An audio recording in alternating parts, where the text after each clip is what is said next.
Hey, folks, this is the Halfling of the Halfling and Spaceman coming to you live from AtomaCon in North Charleston, South Carolina. And today we're honored to be talking with the guest of honor, Delilah Dawson. Delilah is author of primarily fantasy and science fiction. She's also written YA novels, steampunk, paranormal romance, and even some comics. Let's give a big welcome to Delilah. Thank you so much for having me.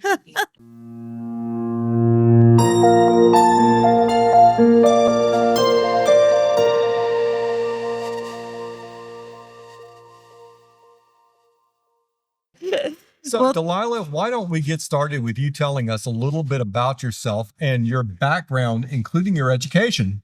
Sure. I grew up in Georgia in the North Atlanta suburbs, and I was an artist. I went to art school at University of Georgia. I worked in art centers. I painted murals, and I thought I was meant to be an artist. And then once my kids were born, I kind of stopped doing art because art's pretty much poison. Like paint is poison, turpentine is poison, clay is poison if your kids get their hands on it. So I wasn't doing any art really, and I spent all of my time with 2 kids under 3, and I wasn't getting enough sleep, and my brain pretty much broke to where I was hallucinating about talking rats in the walls. And so when I went to my husband with this knowledge, asked him if the rats were a problem for him too, he said, you need to get more sleep and you need a hobby. He was like, you are a human being that needs an artistic outlet and you're doing nothing but just sitting with these children in the house all day. So, you need to do something. And I said, well, I can't do art. It's poison. And he said, so write a book. All you need is a TV tray from Walmart and a laptop, and the babies can run around all day in between the baby gates and you can write. And my brain was so broken. I was like, oh, okay. So that was a life.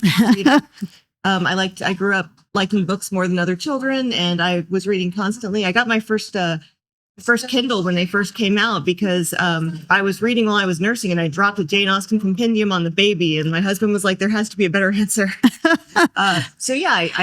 I started writing a book, and we made a deal that if I was writing, he would take the kids out. So all day, instead of thinking of writing as drudgery or work or, oh, this thing I have to do, it was, I cannot wait until I can sit down and write this story. And I would think about it all day. And then the second he had the kids at the playground or pushing around Target, I would be on my laptop just writing like it was the best thing in the world. And so I've tried to keep that relationship with writing all along so that it never becomes a chore, but is always a treat. Mm-hmm. Well, that's really cool. That's really cool. The fact that you were able to turn something that you initially saw as a distraction into something that was kind of a passion. Mm-hmm. And I think that that's a goal that many of us want to pursue. Mm-hmm. So we've heard a lot from writers that they started writing at a very young age, and even some as early as elementary school. So what was your earliest writing experience? I remember in 3rd grade, our school had a special project where if you were a kid who enjoyed creative pursuits, the PTA moms would make a little book for you. And it was just cardboard wrapped in contact paper with maybe 20 pages inside. And they would work with you to make your own little book. So I wrote a book called The Jungle and Its Life. There sadly was an apostrophe in its because, again, it was 8. But it was written and illustrated just about how you should probably stay out of the jungle because the animals were going to kill you. So I didn't start out both informative and violent, but it was a warning. And then the next year I got to do the same thing, and that one was about my cat Normal. It was called My Cat Normal. That was a good book as well. So in between that and when I wrote my first book when I was 31, the only thing I did was write some very maudlin poetry during high school. In the 90s, I would do poetry slams and that sort of thing. When I read it now, I'm like, oh no, you can't let the world see this at all. I'd rather show you the first draft of my first book when the first line started with a bathroom scene than show you my high school poetry.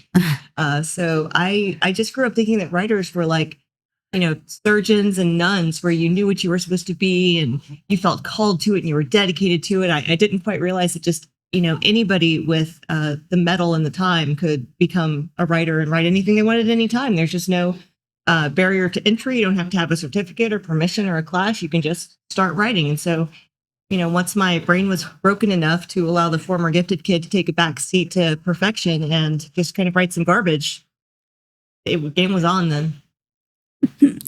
Well, a lot of writers turn to writing as sort of almost a therapy or, a catharsis. Would you say that was true for you as well?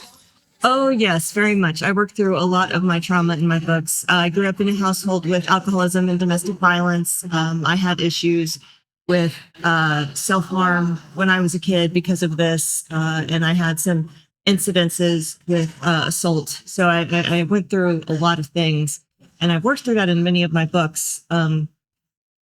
Very early on in my career, I wrote a book that included the unusual way in which we were, my father used to choke us. So we had, this kind of strange kind of violence in our home that left no bruises and that nobody believed us when we told them. So I put this in a book in my first couple years of writing, and my agent at the time said, "This isn't realistic. This is not how violence worked." And I was like, "Oh, it is."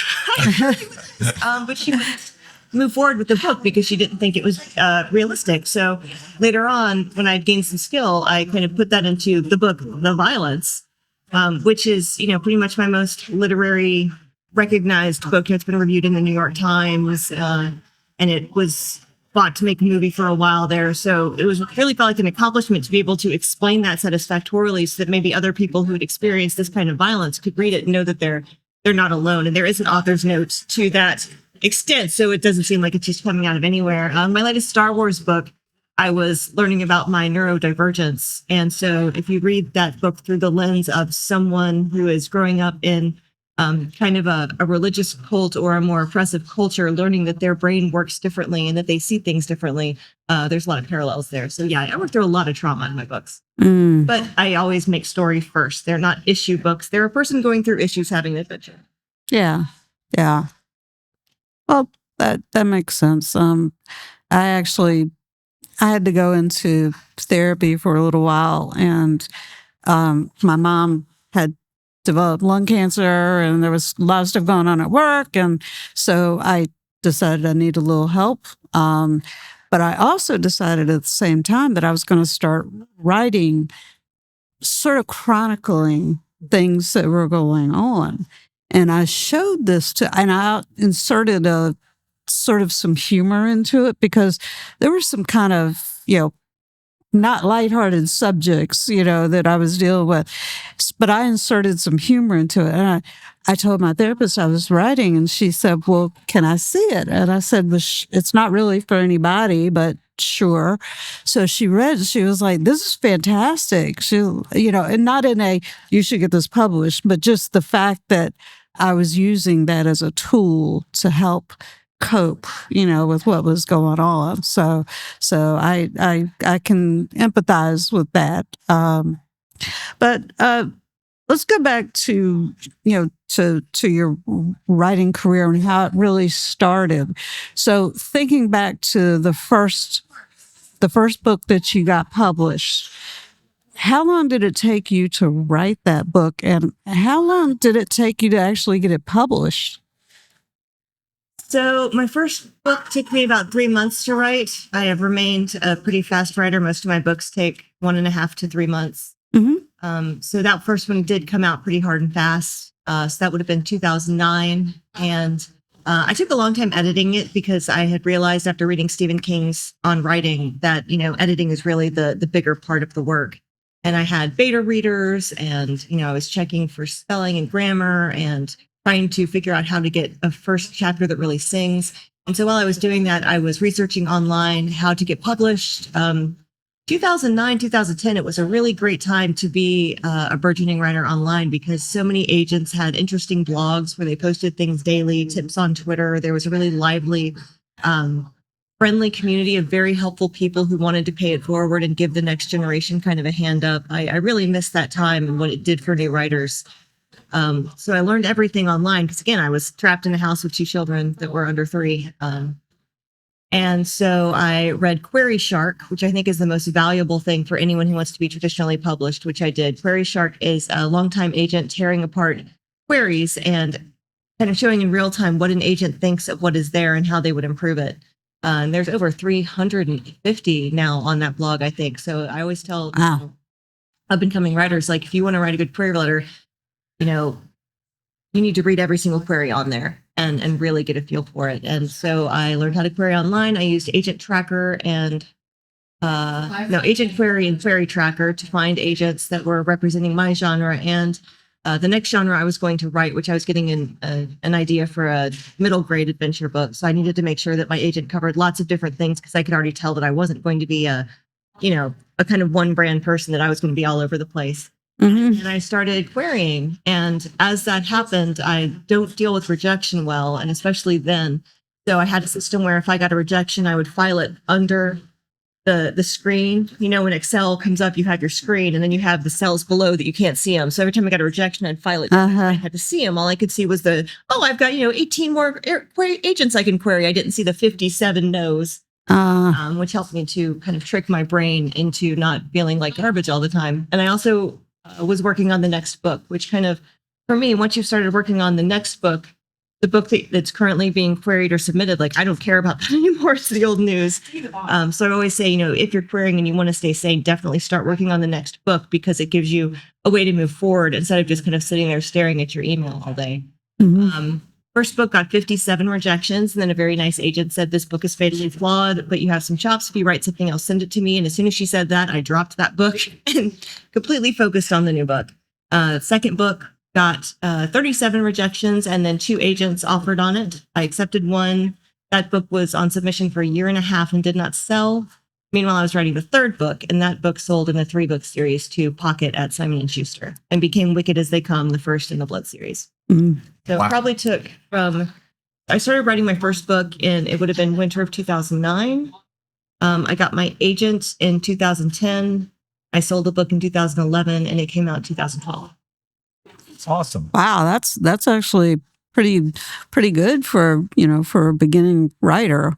We've heard stories of writers taking years and years before they finally get published. But I want to go back to something you said, which was that you said you don't take rejection well. And I was, and my first thought was, boy, is she in the wrong business? Because that's what so much of writing is. It's rejections, all those rejections. And or as one of our guests put it, wearing the asbestos underwear. Well, that's fireproof at least. Yes. Well, the way I look at it, and I have from the start, is it's like I'm holding a bucket full of infinite darts, and I can keep throwing them at the dartboard as long as I want.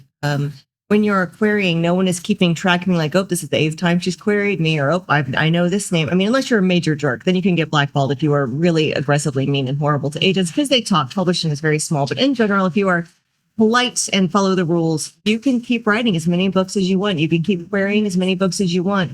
Each book, you can have, 50 to 100 agents on that list that you can send to. You can rewrite your query letter as many times as you like. So once I started thinking of it as, you're playing Mario Brothers and it's real hard, but you've got infinite lives. You're like, well, this is just a time on task situation. right. Okay.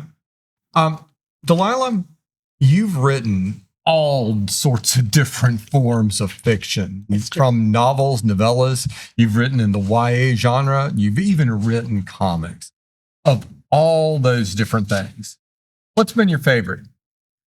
I love whatever I'm working on the most is currently the thing I'm the most excited about. I have ADHD and a very one-track mind, and it's just whatever I'm working on is I'm obsessed with it, I'm compelled with it, I'm thinking about it constantly.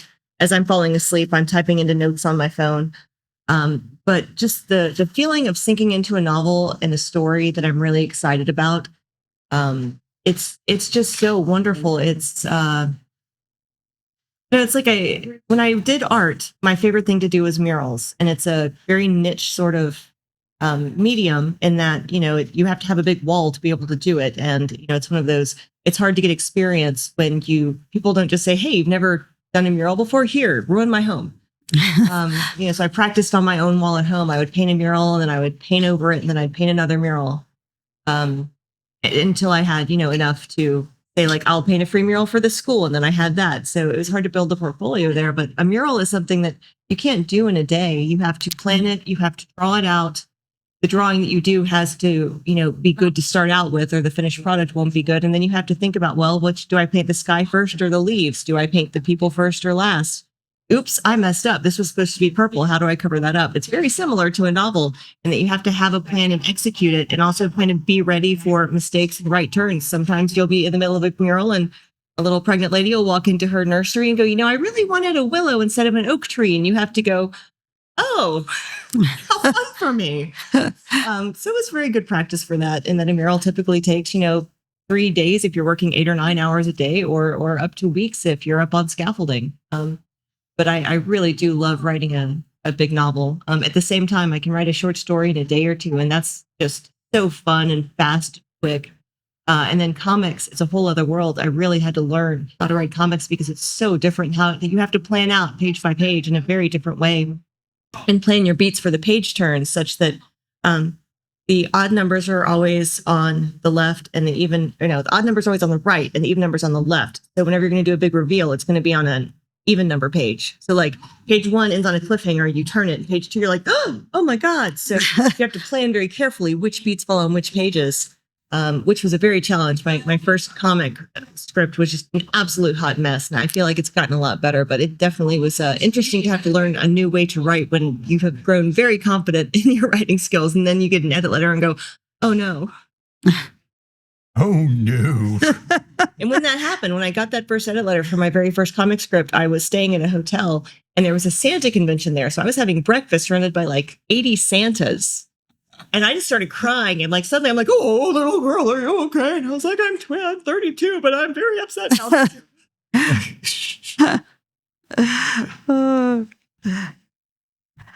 Well, okay. So what's the most challenging for you to write? Oh, the most challenging. That's a good question.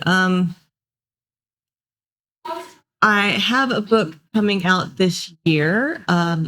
It's like I'm not quite allowed to announce it yet, but it is a major IP property. And if you search around online in places where one might find books, you would find it. But it was taking existing stories from an existing mythology and building them out into the stories of a IP franchise. And so instead of, I see a book as I start at the beginning and I write all the way to the end in order as fast as I can. And I don't go back and reread, and I don't go back and rewrite, and I don't skip ahead to 7 chapters. It's like carrying laundry from the dryer to the bed. You just hold on and run. And if you drop socks afterwards, I go collect the socks. But this book, what didn't work that way, it was every chapter was a different story interpreted a different way. And I really had a problem at first. And then I realized that I had to think of it as homework, that today my only job in the entire world is to rewrite this one story from mythology. And once I kind of figured that out, I was able to find my groove. But the first couple of days I was going, oh my God, am I capable of finishing this project? I don't know. I'm having so much trouble with it. So it was definitely a big part of writing, especially writing in different media, is being really flexible and nimble and knowing that your process can change day by day or project by project or year by year. And whatever gets the book done is perfectly fine. Mm-hmm. Delilah, there are many authors that we've had on the show, and many of them extol the virtues of writers' groups. So have you ever been part of a writers' group? And if you have, did that help you hone your craft? I have. In about 2010, I went to dinner with one of my husband's work friends and his wife. The wife and I started talking about writing. She told me about a writers' group and she invited me to her writers' group. So I started going in 2010. And what I really liked about it was it wasn't read a chapter of someone else's work at home and then bring criticism and break their heart in public. I would be really bad at that. I don't like doing that kind of homework, and I don't like hurting people's feelings, but I'm also not very good at lying. So luckily it wasn't any of that at all. What this is we show up, and the leader, who's been leading this since about 2008, I guess, brings just a couple of exercises, and we never know what they're going to be. It might be anything from one time we all started with the same sentence and had to write a different story. And it was amazing how varied they were. One time he brought the formula for a Hallmark movie romance, and we had to write a brief scene set from, something that we'd drawn from that. One time we brought story cubes and threw the story cubes. Sometimes he'll read a quote in a book and bring it to us and say, write something, but we'll do a timed writing that's, usually 20 or 25 minutes, and then we'll all read them. And then we try to only do positive feedback and say what we liked. And then we usually do like a very brief, like 5-minute one after that. But it was so good for teaching me to be really nimble. When I first started writing, I felt like somewhere out there was the platonic ideal of a book I could write that would be quote unquote perfect. Like basically parthenogenesis. It leaps from my head. It's perfect. Every word is perfect. I guess from the beginning, everything. I know everything. And I thought that was the goal. As I wrote more and more, I realized that every book is more like a road trip where maybe today you'll see a sign that there's, a sheep shearing just today, and you'll take that offshoot. Or maybe you'll want to go to a restaurant and that restaurant is closed. So you'll go to a different restaurant and have a different experience. So I really look forward for those moments of serendipity in the book. And this writers group taught me to decide very quickly, because if you've got 20 minutes to write a short story or a scene or whatever, and you spend 10 of it thinking, what's the best thing I could do? The very best idea in the whole world, then you're not going to get a lot done in 10 minutes. But if you decide on your gut instinct in the first 30 seconds, I know what we're going to do. Let's see if we can make it work. And you just start writing, you're going to have a much more rich experience and get more done. So I think I've thanked them in multiple books, and we're going to the wedding of our leader pretty soon. And we're still meeting now once a month. So I'm super grateful for them. Awesome. That sort of reminds me of an experience that I had a while back at a convention where You had an experience at a convention? I know. It's shocking. No, tell me about this. Tell me about this. I need to know.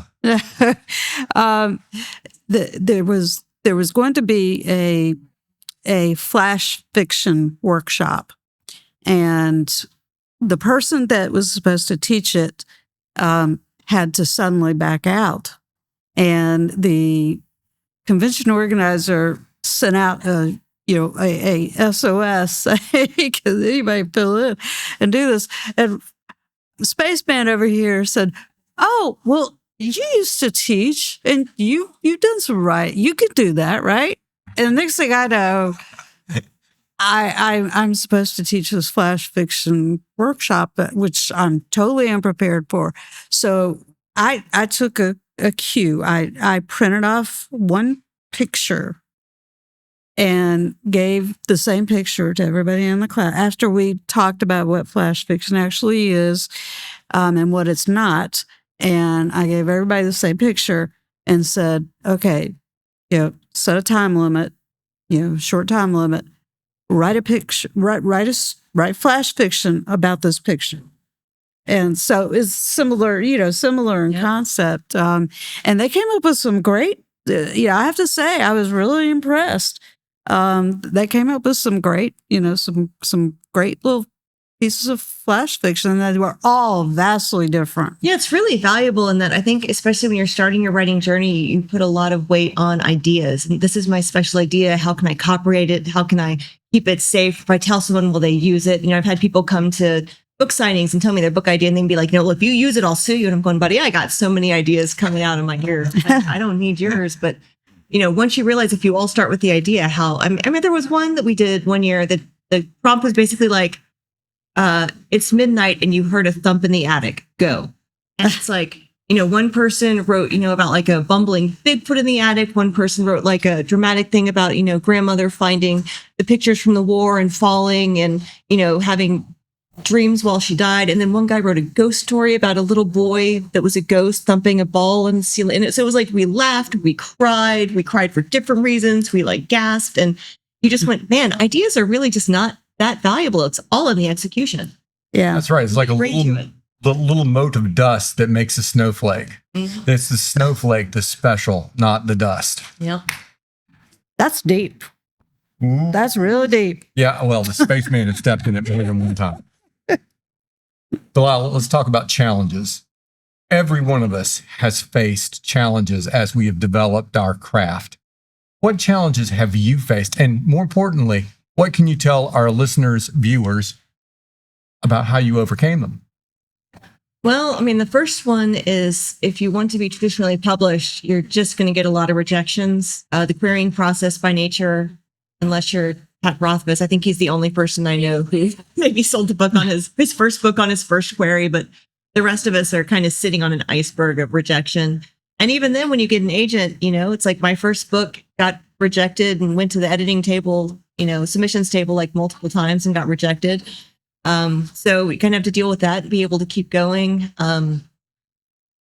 Sometimes books go on submission, they don't sell. my first book in my series did pretty decently, didn't take off, but it sold well enough. And when the second book was coming out, I went to the Barnes and Noble, that was my only local bookstore, to see it on the day that it launched, and they didn't have it. And, in my head, I was like, oh, you've already sold out by 9 o'clock in the morning. And I asked her if she would look it up in the system. She said, oh, yeah, we are blackballed from Simon & Schuster right now. We're not allowed to put any new Simon & Schuster books because Barnes and Noble is having a fight with Simon & Schuster. Oh, wow. And so my second book was never in the biggest bookstore in the country. And so the series died. And there was literally nothing I could have done in 2013 when this happened. So it was just like, I'd made none of these decisions. The president of Barnes and Noble and Simon & Schuster made these decisions, but it made my series flop and kind of took down my impressions as an author for what I could do in my next sale. So like that was challenging. I've had books get canceled, which is very unfortunate. I've had, like I said, learning how to write comics was pretty challenging. Breaking into comics was almost impossible. I can tell you how to get a book traditionally published, and then it just depends on you, your skill and your time on task on whether you can do it. But I can give you a very solid guideline how to do that. I can't tell anybody how to get into comics. Comics is insane. And then we've had issues where, I'll sell the movie or film rights to a book, and we'll get to the point of where we've got a script and a director, and then one movie studio eats the other, and they cancel every single movie that was on the slate. In the way that, a male lion adopting a new pride will kill all the babies. They just kill every project. They don't even look at them, and you're like, okay, well, I guess that'll never happen. So there's all of these things built in, and you have to really find what brings you joy in your writing career. Which for me, the writing is first off. I really enjoy it. But then the friends that I've made, I felt like I kind of never found my cohort of people until I became a writer, and like, oh, here's the weirdos who I understand. So I have a standing call with my friends Kevin and Chuck every week. And every time I go to a convention in another city, I look for other writers I know to go to breakfast with or have coffee with or hang out with. And I get a lot of joy from that and from getting to travel to see new places and meet new people. So if you dwelled on the challenging or sad parts, you'd get real depressed real fast. So it definitely behooves you to maintain your love of the craft and to connect with people, because if you have art that you're passionate about and people whose friendship you enjoy, like you're winning. Yeah, you gotta love what you do. I mean, and that's what you got to be in it for, because there's going to be those low points. So you got to ride the highs and remember, this is why I'm doing it. This is what it's for. Yeah, I have a phrase whenever I get some bad news, which is, one day this will be part of the story. And I just picture myself, one day on a stage saying like, that I thought everything was over that day, but I kept going and here I am. Yeah, there you go. Well, it's just a challenge that I've thought about that other writers have mentioned, where they have started a book, whether it's a novel or what have you, and they get a little ways into it and they realize, oh, I can't do this. This is not something I can really write. Have you ever had that experience? Well, as you write more books, you know that your process will change a little bit. But I think there's a very common thing among writers we call the soggy middle, which is sometime around 50 to 60% of your book after the initial excitement has happened and before that kind of stone of the climax starts rolling downhill. There's this part where you go, oh God, what comes next? What happens? I've forgotten how to write a book. This book is perfectly terrible. It's damaged. I'll never finish it. I should write this shiny new idea over here that will be so much easier. And we're like, oh no, ignore the shiny new idea. You just have to push through. It's like our text in the swamp of sadness. You just got to keep walking through that hard part of the book, through the soggy middle, and tell yourself, like, maybe this isn't the best chapter I've ever written. Maybe it's not exciting, but I'm going to keep getting to it. And if you can't do that, if you think of what's the next scene you're really excited about, that you know what's going to happen, you feel confident about, if you skip ahead to that scene and write it, and even if you need to write from that scene to the end, then you'll often have a much better idea of what that missing middle chunk is that you're uncertain about. You might know that you look at, the rest of the book you have with this empty bridge and you think, oh, I need an emotional scene, or, oh, I need the main characters to have a falling out, or, oh, I need some random, act of gods to shake things up. But Yeah, don't never quit in the soggy middle, is what I'd say. Also, there's this book that kind of changed my writing life. It's called Story Genius. It's by Lisa Cron, Cron. But it teaches you to outline the book in a way that closely ties in the character arc with the plot, such that you can kind of take one step in front of the other and plot out the whole book while still leaving enough room for, serendipity and fun and sidetracks, because I have to have that. I can't know what happens on every single page.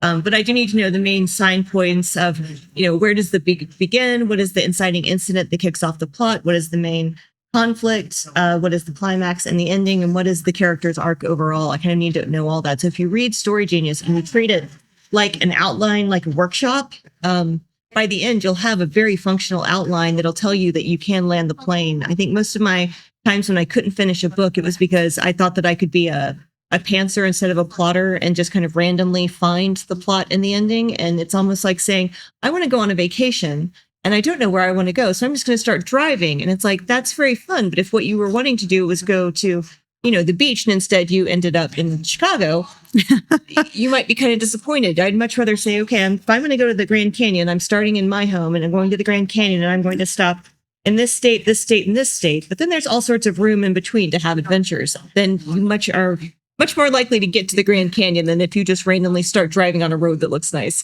So for me, learning how to plot a little bit really helped me kind of miss the parts of the writing process that I had failed at, and helped me land the plane.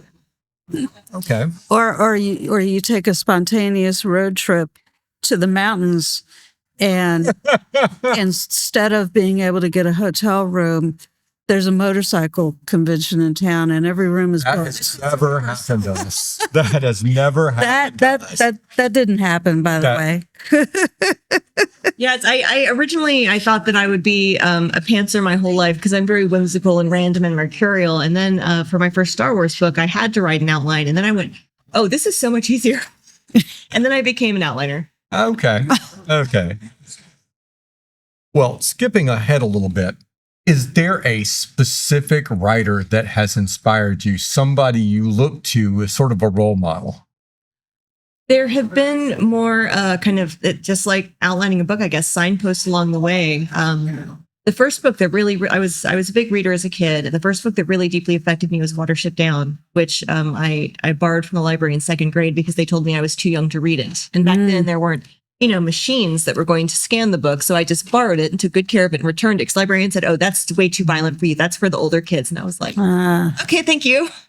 And that book deeply affected me. It's one of the best books I've ever, I have a tattoo of a black rabbit of Enlay. It was very informative for me, of just the fact of, I don't really get people, but I really understood these rabbits and I liked the story. Then I got to where I read Pet Sematary way too early, as many of us Gen Xers did. I read that. Again, I borrowed it from my mom when she said, oh, this is way too dark and violent. I don't want to read this. And I was like, yoink. So I read that too early. Then I remember I read Outlander in about 1999, way before the TV show and before it hit big. I found it in a used bookstore when I was really sick. And boy, when you're sick, if you can get one of those like 2,000 page books, it lasts a long time when you're a poor post-college student. Yeah. And I was like, oh, wait, you're allowed to do a historical saga that's very well researched that also is a romance? This is amazing. Didn't know you could do that. And then I read Charlene Harris's Dead Until Dark and was like, you're allowed to do deep Southern vampires? I didn't know we were allowed to do that. And then I was like, wait a second. I'm understanding it now. If you do a good enough job, you can do anything and there's no rules. Right. So that one kind of blew open my mind. And then I read Stephen King's On Writing, where he shows you that, he doesn't write like Stephen King until he's had 3 edits go through his work. And you can actually see him edit in real time. And suddenly you're like, oh, it's not a writing problem, it's an editing problem. You just have to edit it well enough. So I'd say that the combination of those books were what led me to believe, that I can write a book, that it can be weird, that it just has to be good enough, and that I can edit it so many times that it can eventually get there. Talking about your work, a question we often ask is, as an author, if your readers wanted to get to know you, get to know your soul, which one of your works would they pick up and read? Getting deep again. I would say the most kind of deeply personal one is The Violence. It is about a mother daughter and grandmother all kind of trying to fight their way out of generational domestic abuse in different ways during a pandemic of random bouts of violence. So the book kicks off in Costco, where someone picks up a bottle of mayonnaise and just beats someone to death with it and then walks away. And it's kind of like if malaria made you kill somebody. And so it suddenly gives people an out for, it came from, I was sitting in a hotel room. I'd been on a panel at Seattle Comic-Con we were talking about domestic violence in books. And I was just thinking, the hardest part is a woman can't really fight back against a bigger man most of the time. And if she does, because there's often no proof of the violence, she's the one who gets in trouble. So you're kind of danged if you do, danged if you don't. Mm-hmm. My brain thought, if only there was a little loophole for how you could fight back against your abuser and not get in trouble. And then I was thinking, if you got sick, they really couldn't blame you if you said it was an illness. So yeah, they're in Florida. It's very violent, but very thoughtful. And then it veers into professional wrestling as therapy. And Disney World is involved. There's a lot of catharsis. But I really put just a lot of myself into that book, in that it's very serious. It's very violent. It deals with some very serious subjects. But then it's got pro wrestling in it. Now I'm imagining Lucha Disney. I also have one recently called It Will Only Hurt for a Moment that deals with violence against women, that's set in an abandoned writer's retreat, and kind of pulls all of my artistic background into it, because it's just the cast of characters. Everyone is an artist at an artist retreat. And I've dabbled in all of these media. And it started because I was taking a pottery class and I was reading a book that started in a pottery studio. And I was like, you got literally everything about this wrong. This is all wrong. Like, all you had to do was take one pottery class and you would know that you can't do that. And so I decided I had to write a book about a potter. But I had this terrible experience in 2019 where I was out to dinner with my husband and someone put something in my drink unbeknownst to me. And it was a very bad experience. Oh, gosh. But when I went to a doctor about it, because I thought that I just eaten some bad scallops, and she explained, no, this is a drug was put into your drink against your knowledge. Wow. And I was like, but why? I was at a very expensive fine dining restaurant with my husband, clearly, not a person looking for a different sort of experience. And she said, because there are sociopaths out there. And apparently this happens a lot, and people don't talk about it because they're embarrassed about it or ashamed of it or felt like they felt for something. So that book ties in with that situation, and also has, an author's note around, kind of the violence over the years that has been perpetuated against women, against our knowledge and consent, to better subjugate us. Wow. I can't even imagine that. I just, it makes no sense to me at all. My brain doesn't work that way. I didn't. It's one of those things where you say, oh, well, but I'm safe. I'm making safe choices. And Right. Yeah. And if someone targets you, they're going to get you. Yeah. That's terrifying. But that actually makes me think about a story. We used to publish an online pulp magazine, and one of the short stories that got sent to us was about a young woman, a teenager, who had been heavily abused at home, and she decided one night she'd had enough and she was going to get out. And something happened to her as she was making her escape. And unbeknownst to her, she was imbued with a power to turn the negative thoughts of someone in on themselves. And I mean, that's not quite an original idea, but this was a up and coming writer, and she was just writing, this was basically her first story. And I thought it was really good, because the first time this character finds out that she has this is when she's now a street person, and she's staying in these different, shelters, or, in these little like makeshift tent homes or whatever. And something almost happens to another young woman that's staying with her in this particular place. It doesn't happen to her, but this other person is about to become a victim. And that's when she discovers that she has this power. And she's like, oh.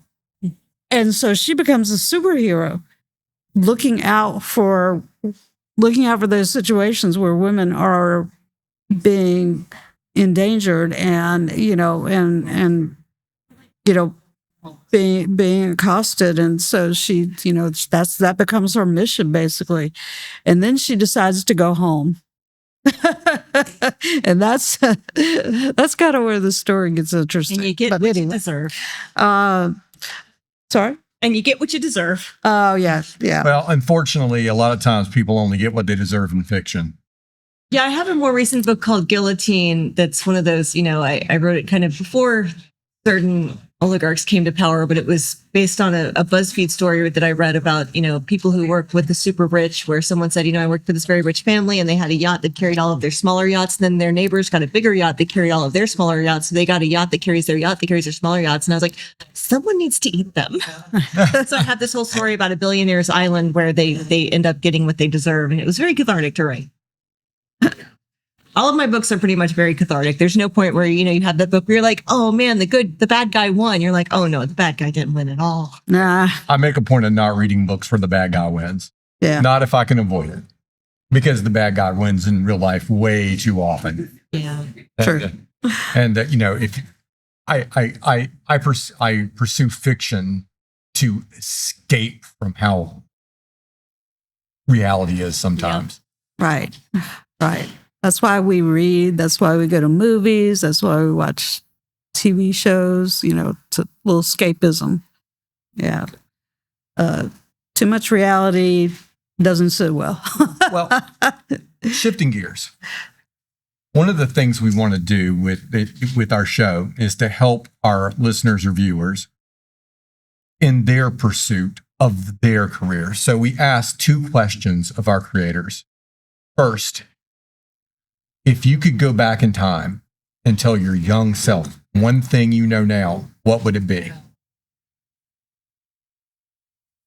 I mean, I don't know that I would, just because I'm happy with pretty much every particular of my life and I wouldn't want to change anything at all. And even the worst parts of it, I feel really contributed to my character and my will and my tenacity. So I don't know. It's that case where, like, if I could go to my younger self and just say, one day all this pain will be worth it, but I would still just be like, okay, thanks. Like, still sucks now. So I guess that's as close as I could come to that. Okay. And what is the best piece of advice someone has given you?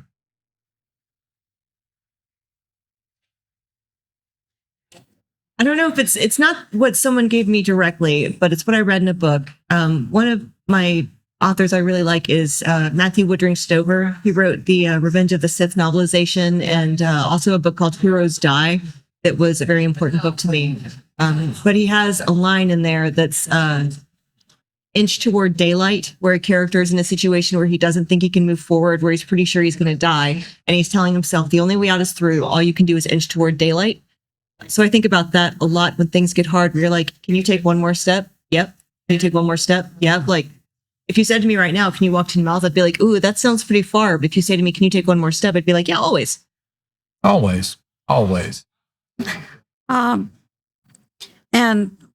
one of the things that we like to do for our writers is give you the opportunity to give us an elevator pitch. Now, you've already said that you can't really talk about what's up and coming, but I've got 4 books out this year, so I can always talk about something. Give us an elevator pitch for one. Knock it out. Okay. See, I'll tell you, my next one out is on May 13th. It's Dungeons and Dragons Ravenloft, Heir Strahd. It's the first Ravenloft book of this kind of new publishing initiative. So, the Ravenloft books of the 90s were kind of very 90s style, very gothic, vampires, kind of slow building of dread. But Dungeons and Dragons recently, with Honor Among Thieves doing so well in the movies and on Netflix, has become,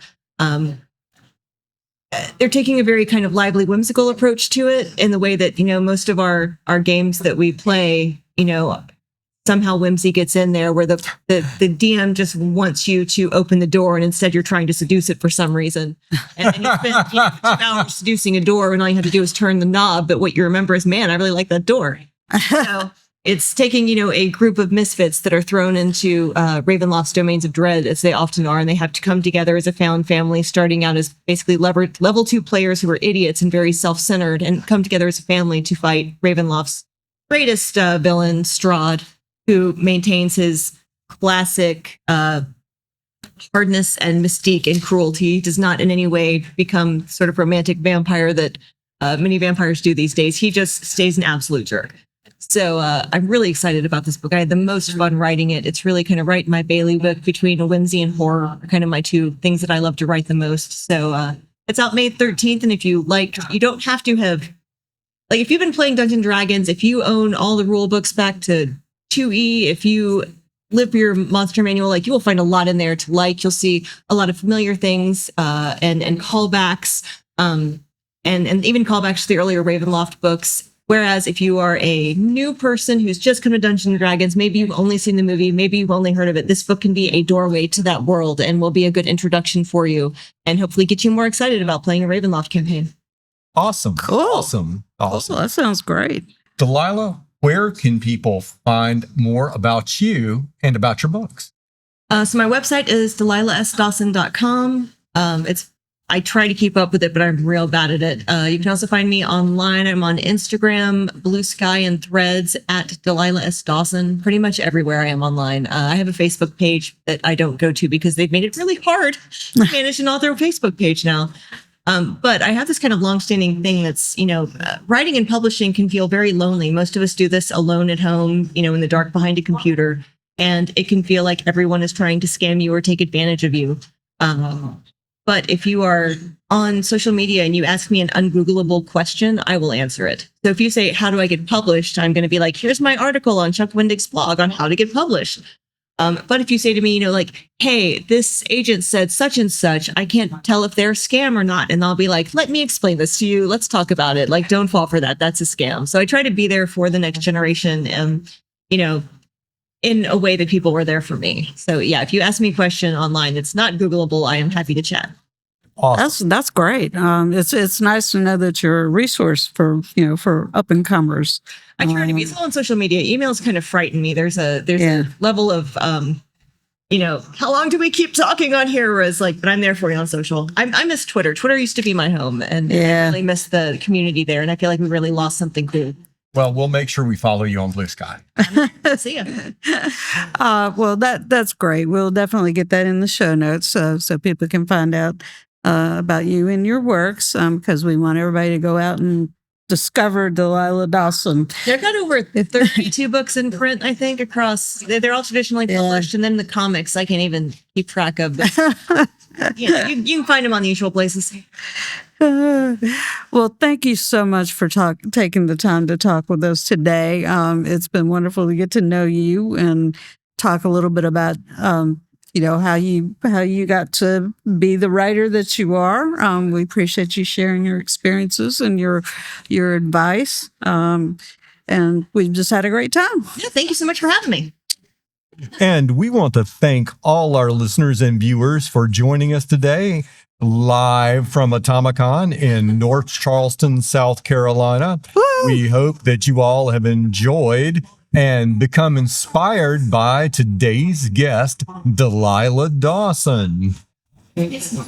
And this is the Spaceman for the Halfling and the Spaceman podcast.